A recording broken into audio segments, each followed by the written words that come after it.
Jack Doherty started off like any other young YouTuber, just messing around and pulling innocent pranks. At first, his videos were harmless fun, things like flipping water bottles or pretending to trick or treat the day after Halloween. Just stop. I'm just saying, y'all say you just stop. Tell him stop. Oh no, yo, stop. It was the kind of goofy stuff that could keep kids entertained for hours, and it earned him a pretty solid following. But as Jack got older, his content changed. Is this your house? Yeah. Okay. What do you want to do? We're not here to play games. Flip a coin.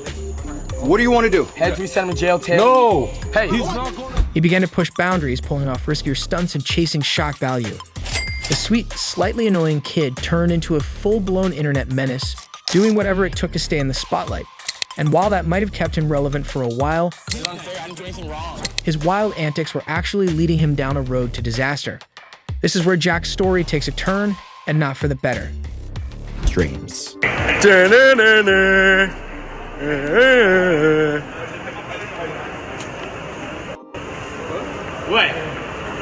Little bro, what you gonna do? What you gonna do, bro? Escalation of Jack's content and behavior.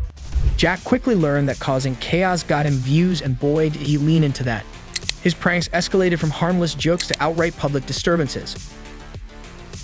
Imagine going from trick or treating on the wrong day to shutting off the power at a Walmart just to see what happens. Yeah, that actually happened. Jack seemed to love stirring the pot, but it wasn't long before his antics went from funny to downright obnoxious. Instead of pulling silly pranks, Jack moved on to more aggressive stunts, like harassing well-known streamers in public or getting himself kicked out of places.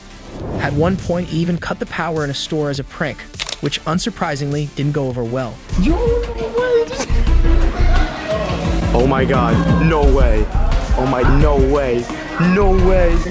Yo, how do we get out? Yo, look, they're secure. Mike, where you going? Where you going? As he pushed these boundaries, Jack also started live streaming, where his chaotic behavior got an even bigger stage. With a camera on him, he'd pick fights with random people, egging them on for reactions, all while his audience ate it up. Things got even messier when Jack hopped over to Kick, a platform known for giving a lot of leeway to streamers. There, Jack and a bunch of other streamers embraced the anything goes attitude. But Jack's version of entertainment involved shouting at people, invading their space, and then ducking behind his bodyguard when things got heated. It was like he found a way to turn annoyance into a career, and it seemed like he'd stop at nothing to stay relevant. This is unfair, I didn't do anything wrong. But here's the thing. Jack's quest for views led him to some seriously dangerous situations. He began to pull off stunts without thinking about the consequences. As time went on, his content became less about having fun and more about pushing people's buttons, and sometimes even hurting them. It was only a matter of time before this attitude came back to haunt him. Kick and IRL streaming degeneration. Once Jack joined the streaming platform Kick, things really got out of hand. Kick wasn't exactly known for its rules, so it became a playground for creators like Jack who wanted to push the envelope. Jack took full advantage of the freedom streaming wild, in-your-face content that made him even more infamous. But, as they say, with great power comes, well, in Jack's case, great recklessness. The peak of this craziness happened when Jack decided it'd be a good idea to stream while driving his McLaren. It was raining, but that didn't stop him from glancing down his phone to read the chat. Next thing you know, the car hydroplaned and boom, he crashed. No! No! No! And you'd think after wrecking a car like that, he'd be worried about safety. But nope, Jack's biggest concern? Getting more footage for his followers. Here! Holy shit. Holy shit. Where's your phone? Oh, I just broke that shit. Me too. Even after the crash, Jack handed his phone to his injured friend, asking him to keep recording. It was like watching a train wreck in slow motion. Only this was a car wreck, literally. His friend, bleeding from his head, still had to hold the camera so Jack could squeeze out every bit of content he could. And that was the final straw for Kick. The platform decided Jack had crossed the line and slapped him with a permanent ban. When a platform as wild as Kick says you've gone too far, you know you've really messed up. Legal issues and lawsuits. So if crashing his McLaren wasn't enough, Jack's reckless antics finally landed him in serious legal trouble. His stunts had started racking up more than just views, they were attracting lawsuits. One of the biggest issues? A lawsuit from someone who got punched by Jack's bodyguard at a Halloween party. Apparently, the guy just happened to be in the wrong place at the wrong time, and Jack decided it was a perfect moment for a little tough guy act. But that wasn't all. Talk shit about me then. Wait, I don't it's not about that. Shit. Just because I'm at a party and I don't want to talk to you, you say that No. OnlyFans for. That's literally what it was. Jack's pattern of pushing people around for the sake of content didn't go unnoticed. He'd regularly harass people during his streams, picking fights and then letting his bodyguard handle the mess. Oh no, yo, stop! The lawsuit accused him of repeatedly using his bodyguard to intimidate or even assault random bystanders. And let's be real, when you're using hired muscle to back up your pranks, you probably cross a line. On top of that, Jack got into hot water with some fellow YouTubers over copyright strikes.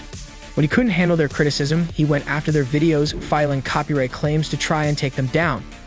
This move only fueled the fire, making him look even worse to the YouTube community. It seemed Jack was willing to do whatever it took to control his image, even if it meant abusing the system. As the lawsuits piled up, Jack's problems kept snowballing. By the time his insurance company caught wind of all this, they wanted nothing to do with him. It turns out even they were tired of Jack's antics and didn't want to cover him in court. With so many people coming after him legally, Jack's empire of chaos was starting to crumble. He'd spent so much time being a nuisance that he hadn't realized he was digging his own grave. Friends and collaborators turn against him.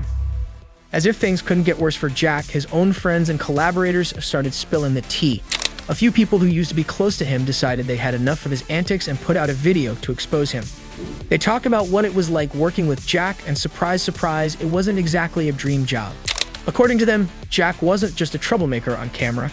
He was just as bad, if not worse, behind the scenes. They claimed he was all about the money, treating everyone around him like they were disposable. One of his former roommates even mentioned how Jack would shamelessly shoplift during grocery trips. He'd open snacks, eat them, and then just leave the empty boxes on the shelf. Real classy, right? These former friends painted a pretty grim picture, alleging that Jack manipulated people and only cared about profit. Apparently, everyone around him was miserable but felt trapped because they didn't know where else to go. Hearing it from the people who once had his back made it clear Jack wasn't just putting on a show for the cameras. He really was that guy. And now, he was finally paying the price for burning every bridge he built. Public sentiment and backlash. By this point, Jack had burned so many bridges that even his fans were starting to turn on him. As more stories of his bad behavior came out, people began to see through the chaos and clout chasing. What was once just entertainment started to look a lot more like reckless disregard for everyone around him. Other YouTubers and streamers who had once tolerated him were now openly criticizing Jack. From reckless stunts to copyright strikes, he became the guy everyone loved to hate. And his own followers, they were getting tired of it too. The shock value wasn't working anymore, and the thrill of watching him cause trouble had worn off. Even die-hard fans started to tune out, moving on to the next shiny thing. Jack's views dropped, and his clips stopped going viral. It was like the whole internet had finally had enough of him. He'd spent so long building his image on being a nuisance that when the backlash hit, he didn't have much left. As the hate piled up, Jack found himself stuck in a spiral, losing fans, support, and any chance of redemption. His time in the spotlight was fading, and for once, it wasn't on his terms. In the end, Jack Doherty's wild ride for fame led him right to where he is now, isolated, disliked, and facing a mountain of trouble. He spent years chasing clicks and clout, but in the process, he pushed everyone away, burned bridges, and left a trail of chaos behind him. It's a classic story of how a thirst for attention can lead to self-destruction. So, what's next for Jack? That's anyone's guess. One thing's for sure, his antics have caught up to him, and now he's left with two choices: change his ways or watch his relevance disappear for good.